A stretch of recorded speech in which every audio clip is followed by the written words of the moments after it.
아들아, 글자를 모르는 것만 문맹이 아니다.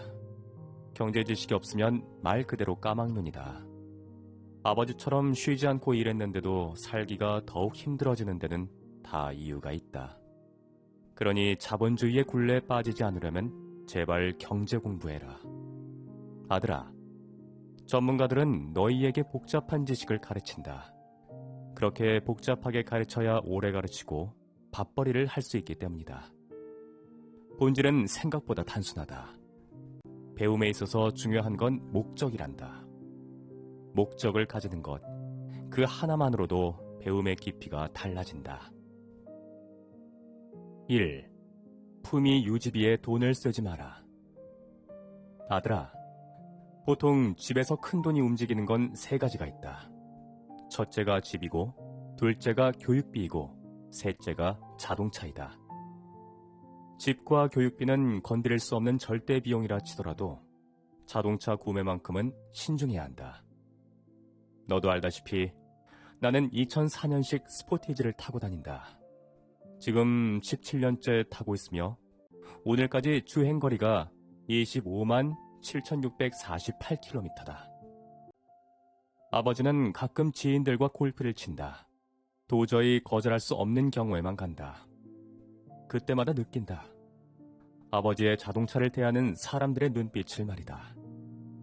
이건 골프장에서 못 볼 것을 보았다는 표정이었다.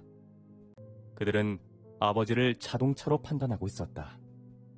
그러나 아버지는 그들의 표정을 바꾸기 위한 품위 유지비로는 단 한 푼도 쓰고 싶은 마음이 없다. 아들아, 아버지가 지금까지 다녀본 세계의 다른 나라에서는 못 봤다. 그것은 바로 품위 유지비라는 항목이다.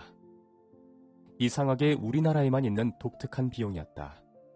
절대 자동차로 너의 품위를 유지하려고 애쓰지 마라. 사람의 품격은 보이는 자동차의 등급이 아니라 보이지 않는 가슴 속 마음과 주머니 속 돈에 있다. 남에게 보여주는데 쓸데없는 돈을 지출할 필요가 없다는 뜻이다. 그렇다고 자동차를 사지 말라는 것이 아니다. 너의 품위 유지가 아니라 합리적 소비 기준에 구매하라는 말이다. 2. 디지털 세상에 돈이 있단다. 아들아, 이제는 아날로그 세상보다 디지털 세상이 부의 장소이다. 아날로그 세상에 취해서 머무르지 말고 스스로 디지털 개척민이라고 생각해야 한다. 미국의 서부 개척 시대에는 먼저 도착해서 깃발을 꽂으면 그 사람이 땅의 임자가 되었다. 디지털 세상에 먼저 가서 깃발을 꽂아라. 그러면 너의 땅이 된다. 이미 디지털 땅을 사람들이 다 선점했다고 하는 것은 모르는 사람들이 하는 소리다. 아직도 디지털 땅 속에 금이 있고 원유가 들어있다. 깃발을 들고 디지털 세상으로 달려가거라. 3. 종이신문은 꼭 읽어라. 아들아, 종이신문은 꼭 읽어라. 종이신문 읽기는 그 순간에는 별 소용이 없는 듯 보인다. 하지만 어느 정도 시간이 흐른 후에는 머릿속에서 화학 반응이 일어나면서 빛을 발하기 시작한다. 이는 마치 콩나물 키우기와 같다고나 할까? 처음에는 매일 물을 주어도 콩나물이 자라지 않는다. 그러나 어느 순간이 되면 국 끓이고 무쳐 먹기도 바쁠 정도로 쑥쑥 자란다. 콩나물 시루에 물을 주는 일처럼 처음에 머릿속에 입력된 기사 하나는 아무 의미가 없다. 그러나 매일 물을 주다가 보면 지식이 점점 쌓이고 연결되면서 생각이 저절로 자란다. 아버지는 아무런 관련이 없는 듯한 기사도 무조건 머리에 담아둔다. 어느 순간 이것들이 하나둘씩 네트워크로 연결된다. 경제 흐름을 읽게 하고 번뜩이는 통찰을 제공한다. 4. 자본주의의 꽃은 자본소득이란다. 아들아, 자본주의 사회에서 돈을 버는 방법은 세 가지로 나눌 수 있단다. 첫째, 근로소득이다. 대부분의 월급쟁이가 여기에 해당한다. 둘째, 사업소득이다. 작게 구멍가게를 하든지 크게 사업체를 하든지 사업소득을 얻는 사람은 사업가다. 셋째, 자본소득이다. 자본소득을 일컬어 자본주의의 꽃이라고 부른다. 돈이 돈을 버는 소득구조를 갖춘 사람이 바로 자본가이다. 자본주의 속에서 우리는 근로자이거나 사업가이거나 자본가로 살아간다. 그리고 이 세 가지에 속하지 못한 사람을 실업자라고 부른다. 실업자의 인생에는 소득이 없다.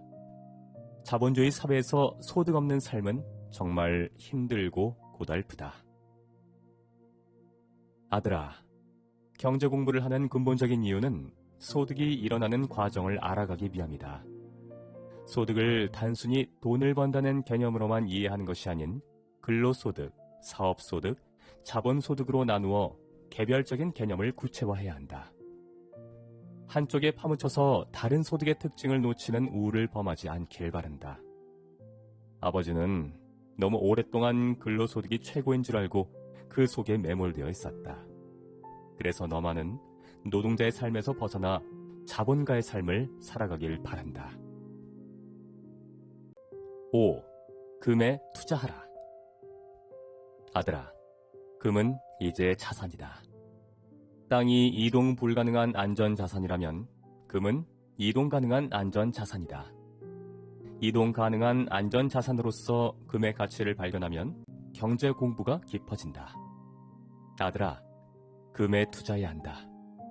금은 부동산, 주식과 더불어 안전자산 중 하나다. 지금부터라도 적은 돈으로 금을 사두고 돈과 금의 흐름이 어떻게 흘러가는지 살피도록 해라. 아들아, 가난을 대물림한다는 건 단순히 물질적인 대물림이 아니다. 습관의 대물림이다. 아버지는 너희에게 가난을 대물림하는 것이 정말 싫었다.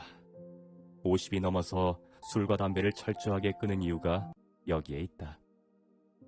아버지는 최소한 계획하는 삶을 살아오려고 노력했다.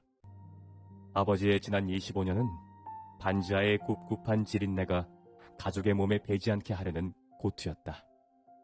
그 점만은 내가 알아주었으면 한다. 참고 도서. 아들아, 돈 공부해야 한다.